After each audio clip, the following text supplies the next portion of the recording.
ang exorcism po ay ang pagpapaalis ng masamang espiritu.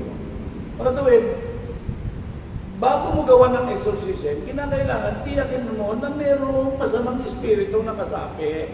Ano? Hindi mo dapat pinapapasok yung masamang espiritu. Yung kasi ito, nanonood sa atin ng mga deo, ano?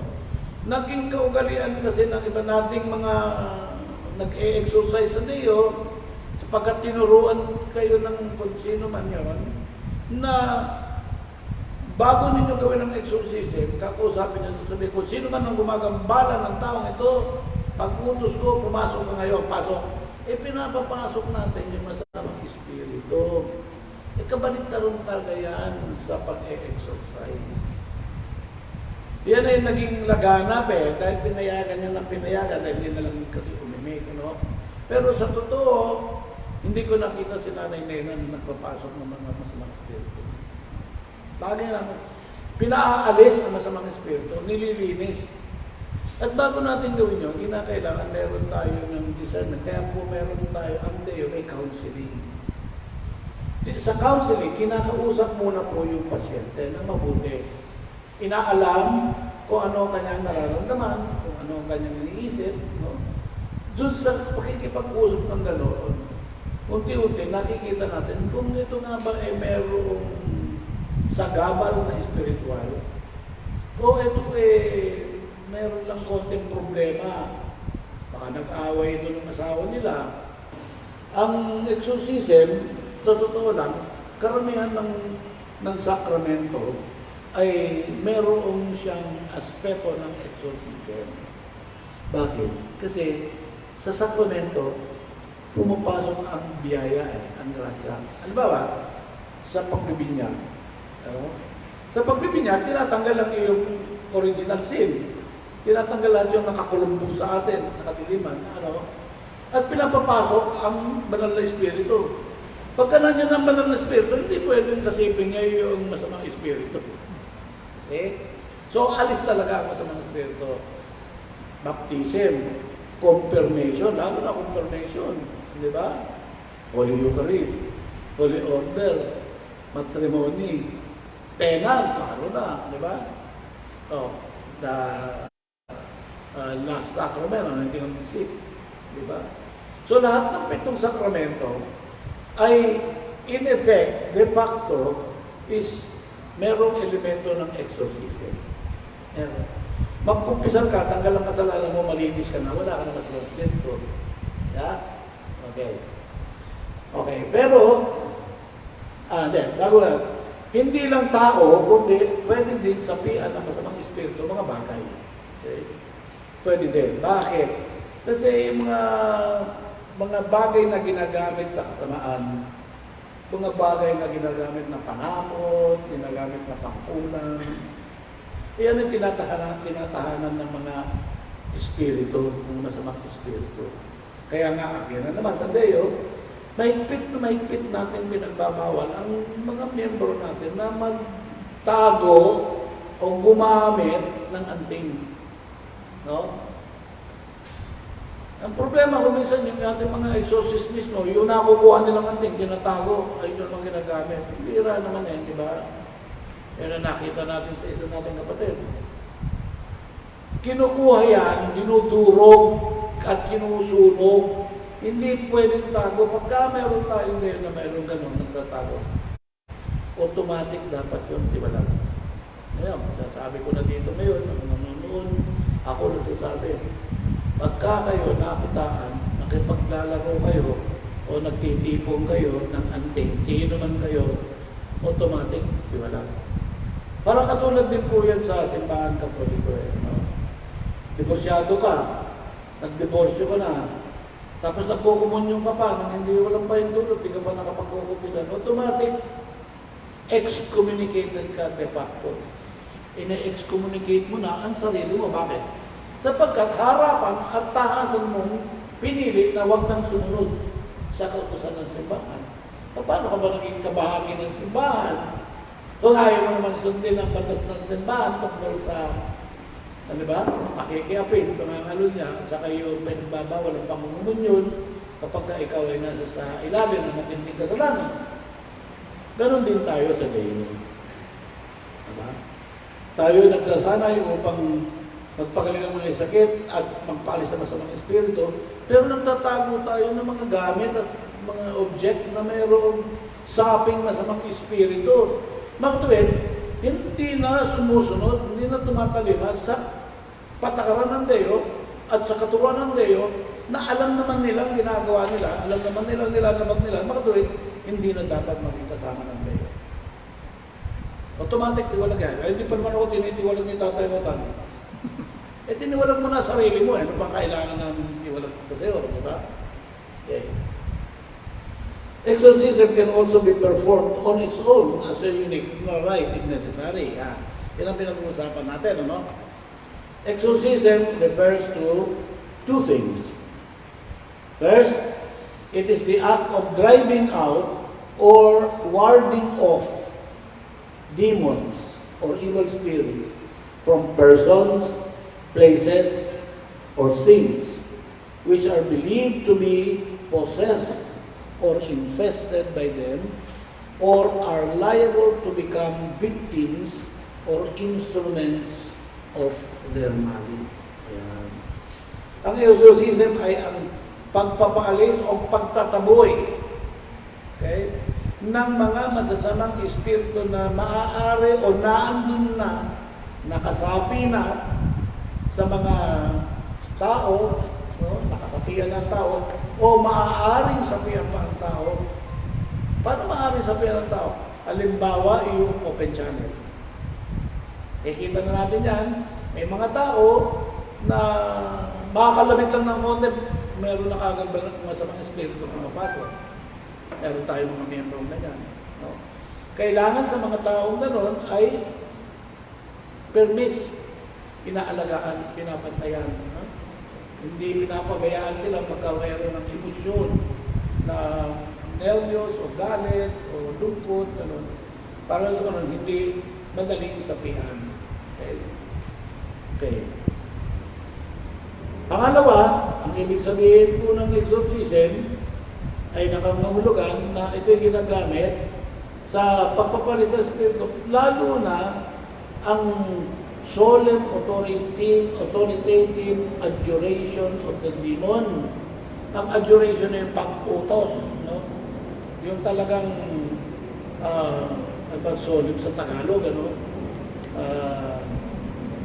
Matindi na pagpapautos, adjuration, no? Sabi diyan, inuutusan kita sa ngalan ng Panginoong Hesukristo, sa ngalan ni San Miguel Arcangel, na umalis ka ngayon din at huwag ka nang babalik. Yan ang ibig sabihin ng adjuration. Okay? Adjure. Okay? Napaalis. In the name of God or of any higher power in which He is subject. Kaya tayo, sinasama din natin si San Miguel Arcangel. Kasi siya ang nasa siya. Pinuno, nasa itaas, commander siya, matinding kaaway ni Satanas. Pero ang lahat ng mga espiritu, lalo na yung masasama, ay nasa sa ilalim ng kapangyarihan ng Diyos.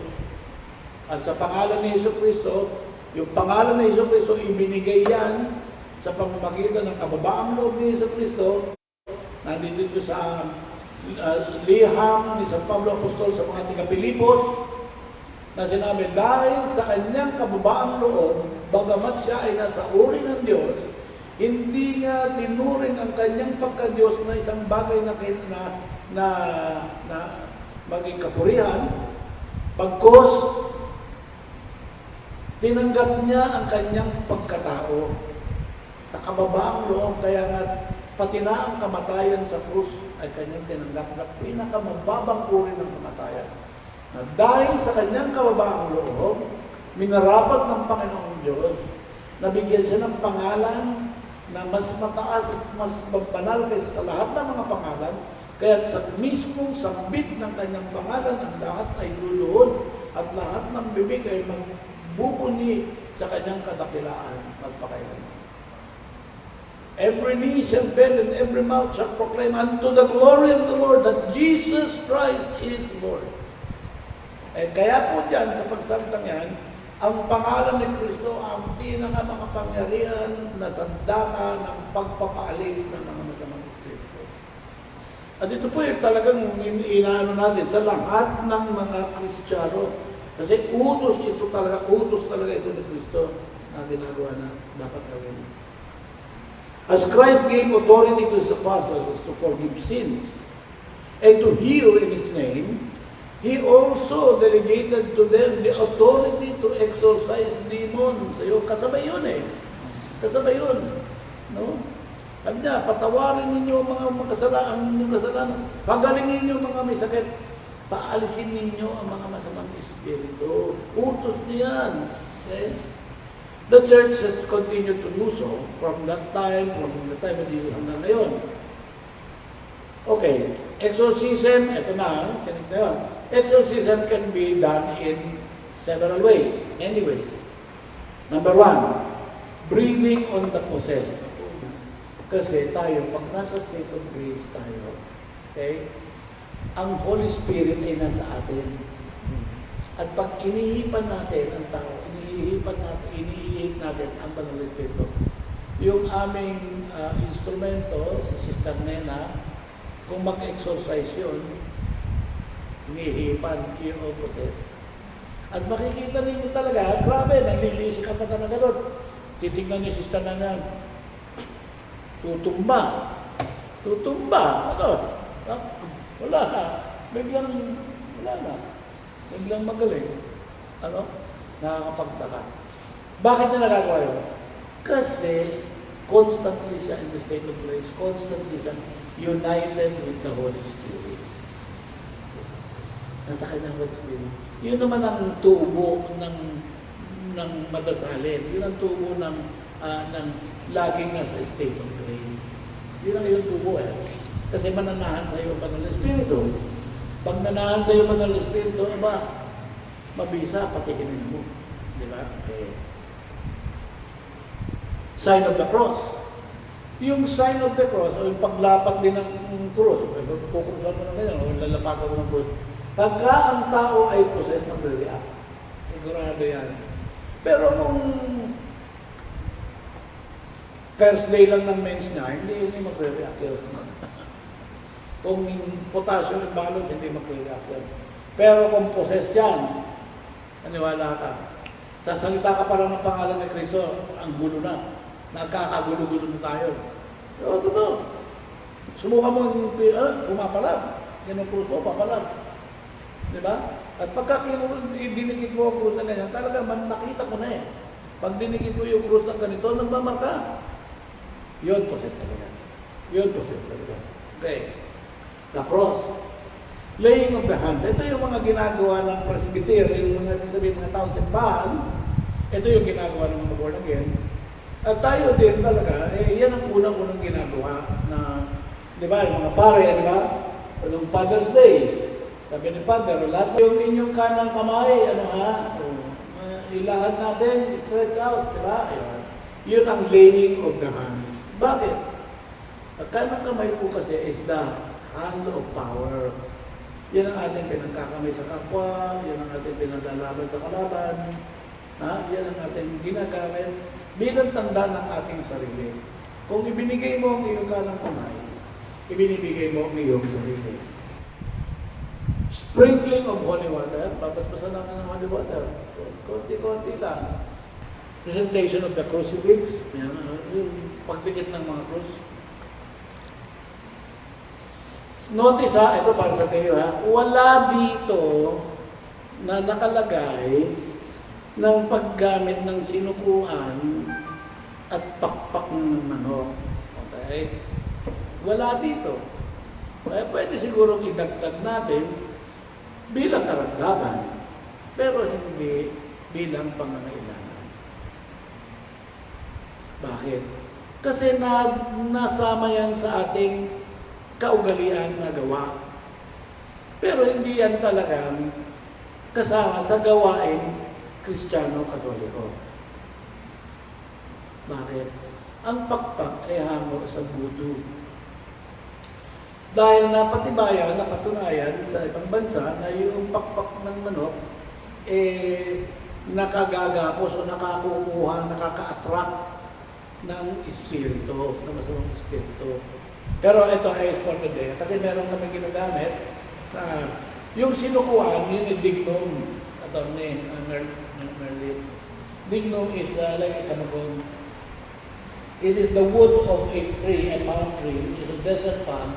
Yung loob ng kahoy mo yun, pagka yun napatuyo, maitim. Usually maitim. Pag napatuyo yun, binibigil nila. Kung bakit naman yan, pagka dinampi mo yan sa daliri ng tao, daliri, pag may espiritu yan, sisigaw talaga. Sisigaw talaga. Pagsasalita talaga yung espiritu. Nakikita naman natin eh. Yun, talaga mabisa po yung sinukuan. Kaya sinukuan ang tawag doon kasi desert palm. At meron kasabihan na legend, hindi naman po story lang, na noong si Kristo ay dinadala na para ipako sa krus, kasampasan niya ang krus, na habang kasampasan niya ang krus, hatak-hatak pa siya ng mga sundalo Romano ng mga kabayo, no? At hinahataw pa siya, patuloy ng hataw. Siguro, pagdating ng di kalayuan na di na malayo ang pupuntahan sa krus, napagod ang mga Romano ng kahahataw sa kanya. Kasi yumuko si Kristo sa hirap, nagsandal siya sa isang puno ng desert palm. Kasi nung pagsandal niya sa desert palm, napagod na ang mga senturyon at tumigil ng kapapagod sa kanya hanggang tumating siya sa Golgotha at doon na tinampot. Kaya yung sinandalan ni Kristo yun, ang tawag sa legend ng Pilipino ay sinukuan. At maraming sinukuan lumulubog sa mundo, lalo na sa Banahaw. Kaya yun ay tinawag na sinukuan. Ang tawag ng mga manggagamot doon ay dignum. Okay? So, ayun, dapat bang gamitin? Sabihin na natin, hindi naman pinagbabawal gamitin. Okay? Hindi naman pinagbabawal gamitin. Pwede kang gumamit ng martilyo, lagare, gusto ko. Pero hindi iyon ang nakalagay sa katuruan ng simbahan. Okay? Hindi yun kabilang sa sakramental na itinuturo ng simbahan. Ngayon, tayo, kinakailangan tayo magsanay ulit. Bakit? Kasi ang pinakamahalagang elemento ng exorcism ay yung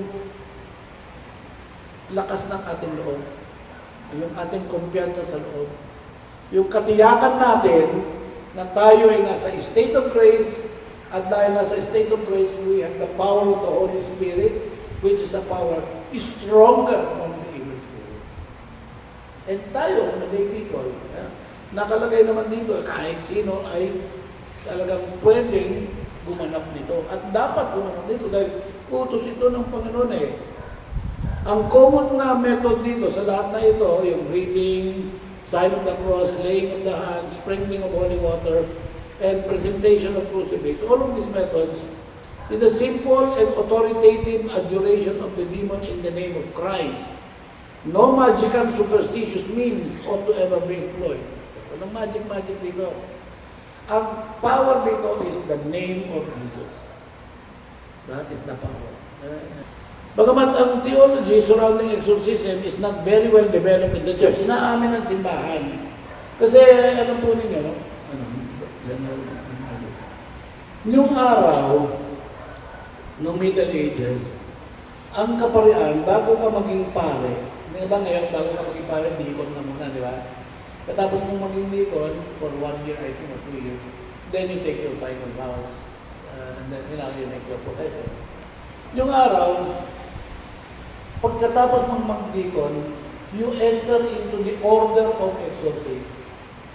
May exorcist ka muna for 1 year. Di ba? At nung araw, requirement talaga ng simbahan, bawat parokya ay kinakailangan mayroong exorcist. Wala na ngayon. Katotohanan, sa buong Metro Manila area, dadalawa po ang exorcist. Dalawa lang. si Father Sikia at saka si Father Jojo Cerudo na TLM. Bagamat hindi fully developed ang teorya ng simbahan tungkol sa exorcism, dahil ito ay spiritual, at ang subject dito ay mga angelic beings, meron mga katiyakan. Okay? Ang katiyakan na ito, totoong meron demonic possession. Totoo yan, hindi yan guni-guni o invento lang. Talagang meron. No? Ito ay hindi physical retardation or mental, hindi. Although, minsan, yung kakulangan sa pag-iisip ay nagiging daan. Siyempre, pagka medyo sinto-sinto, mahina ang resistensya, kuminsan pinababahayan. Pero magkaiba yan at yan ay malalaman natin doon sa discernment of the Holy Spirit. Yung mga lugar, meron din yung haunted place, haunted house. Pinaninirahan yan ng mga espiritu, may mga iba-ibang dahilan. Okay. When we are most familiar with stories of complete possession, there are in fact degrees of demonic activity in the person. Meron partial possession. Ito yung iba-iba yung tinuturo nga sa atin. Meron possession, full possession, may partial possession, paminsan-minsan, mas pasok. Merong obsession, yung parang addiction. Obsession. Obsessed ka, no? Meron kang crush sa isang babae. Pag hindi mo nakita sa loob ng isang maghapon, nanyalagnat ka na, hindi mo na malaman ang gagawin. Obsession. No? Nawawala yung sarili mong wisyo and oppression, yung pagka-ape. Lagi iniisip mo na, sobrang malas, bakit ako lang naging malas? Yung parang pagkaramdam mo, pinagtatawanan ka ng mga tao, inaapi ka, pinagtutulungan ka, meron ka na. So lahat yun ay form of possession. Form, but not necessarily possession. Kaya tawag ng partial possession or depression, obsession, ganun lang ang tawag doon. Sabi nga nila, mukhang sa kanilang katibayan, hindi maaaring maposes ang isang tao na mayroon pa ng espiritu o nasa grace, nasa biyaya. Dahil kasi, hindi maaari na ang Diyos at ang demonyo ay magkasama sa isang lugar. Magkapiling pa. Hindi pwede. Kaya sabi nga, ang unang-una talagang gamot ay yung pasyente ay pakumpisal, pakomunyonin. Kaya nga mayroon tayong counseling. Alagaan muna yung pangangailangan ng kaluluwa. At pagka malinis na yan, titignan natin kung nagpapatuloy pa ang possession. Dahil hindi pwede talagang ma-possess. Tayo nga, sabi ko, pagka nakapag 40 days na ang isang leo, parang nakapagtataka na napopossess pa. Okay? Pero hanggang napag-aralan ko kung bakit. Kasi, alam niyo, may kasabihan. Yung napalinis mo na yung bahay, pero hindi mo na pananatiling malinis at walang nakatira, babalikan niya ng mga squatter. At pagbalik ng squatter, magyayaya pa ng ibang squatter. Sabi mo, yung ganda nito, nilinis na, inayos na ang mga kubeta, ang ganda ng mga kwarto, alin na kayo dito. Ganon din ang masamang espiritu. Nalinis na, pag 40 days na, tinahanan ka na ng Diyos, na Blessed Sacrament, state of grace. Pero hindi mo pinanatili with the life of grace. Hindi ka nanatili sa iyong prayer life. Bumalik ka sa pangangalan niya. Bumalik ka sa gawain ng kamututan at kasamaan, pang-aapi sa kapwa. Babalik yung espiritu masama. At pagbalik niyan, mas marami na siyang kasama. Kaya nga mas mahirap. Pagka ang natapos ng magpakabanal, ay bumalik muli sa kanyang ugali kasamaan, mas mahirap ng gamutin. Mas mahirap ng gamutin. Bakit? Kasi marunong ng umilan. Alam na niya kung nakagawin mo. Pagaling ng pagaling yan. Pahirap ng pahirap ang pakikipagtunggali mo. The competent church authorities engage in rigorous medical and psychological testing. Yun. to determine if there are any other possible explanations for the unusual behavior before an exorcism is scheduled. Yan. Maingat dapat ang simbahan bago magpataw ng exorcism. Hindi po pwede, katulad ng isa nating kapatid, sinipon lang at nilagnat yung mga anak, pinakpak na. Hindi po gano'n. Kasi naniwala siya na ang lahat ng karamdaman ay signos ng posesyon. Kasi yung unang katekisin na sabi nga, all sickness is a manifestation of the existence of evil. Kaya pinapakpak, kawawa naman yung mga anak. Mahinang-mahina na nga kasi may sakit, may lagnat, may sipon, may ubo. Papakpakin mo pa. Ano ba yun? Kaya kailangan natin tiyakin muna bago natin patawan kaagad ng exorcism. The Church, following Christ, has always made use of the rites of exorcism. Yes. Every diocese to this day has at least one exorcist. Wala. Hindi na sinusunod.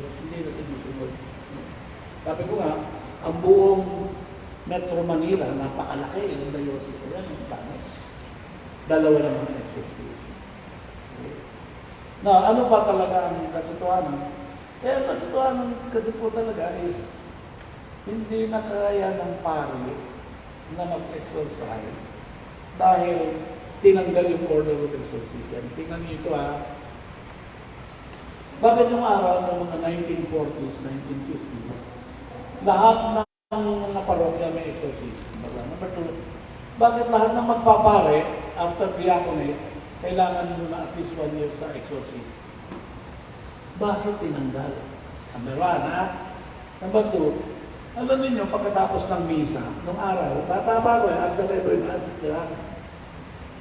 dinadasal ng mga tao pagkatapos ng misa ang dasal kay St. Michael. Kaya, natanda mo, St. Michael the Archangel, defend us in battle, be our protection against the wickedness and snares of the devil. May God rebuke him, we humbly pray, and do thou, O Prince of the heavenly host, by the power of God, cast into Satan all the evil spirits who prowl throughout the world, seeking the ruling of soul. After that, Sandra Regina, ito yung prayer after Mass. Bakit pinagbawal na idasal ang prayer to St. Michael after Mass? Yun po ating lecture. Ang ating discovery ngayon ay utos pala ni Kristo sa atin ang magpagaling ng ating kapwa. Ang tanong, ito, nakahanda na tayo sumunod sa utos ni Kristo.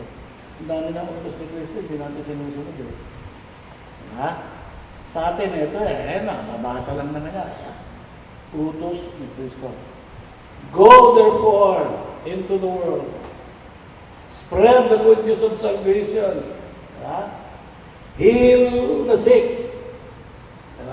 Baptizing them in the name of the Father, the Son, the Holy Spirit. And exorcise the demons.